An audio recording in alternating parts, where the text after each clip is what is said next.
baabwe baleeta miliyoni 2.5 ne baziteeka mu kibiina kino ne zitatuyamba tebakuba nkiiko tetumanya bigenda bitambula kati ssaaba ya leero embi batandise okupangapanga bagenda okulimba pulezidenti tetugenda kukikkiriza nedda oba situna tumanyi tetugenda kukikkiriza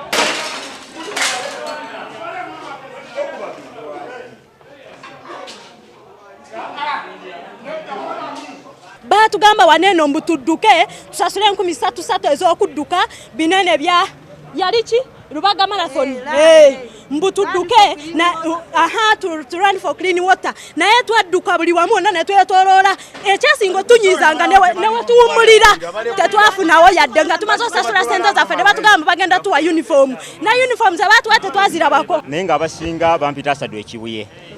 Ndi mukulembeze w'ekibiina kino ekya MUYOKA era nga nze vice waakyo. Nze vice w'ekibiina kya MUYOKA. Ate nga ndi chairman w'Erubaga era mu kibiina kino Kampala district yonna president yatuwa omulimu tusobole okukunga abantu tubatuuseeko enkulaakulana. Kakati bawulidde nti ndekulidde emirimu gy'ekibiina ne batandika okwekalakaasa era ne bagamba nti president yatuwa ssente nnyingi nnyo ensonga lwaki twazibbye bwe twamaze okuzibba abakulembeze abalala tebaliiwo kati nange ndekulira mutugende tulye ssente. Ate nga waliwo ne bammemba abamu abagamba bateekayo ssente zaabwe ng'ez'emigabo abalala ne bateekayo ssente ez'okuba nti bewole. Kakati kyamaani waffe mukyaloozi kafeero n'abakulembeze bannanga abalala batali wano ekyo bakirinako obuki obukakafu kubanga nze ndi vice ate sekretary gyali n'omuwanika gyali.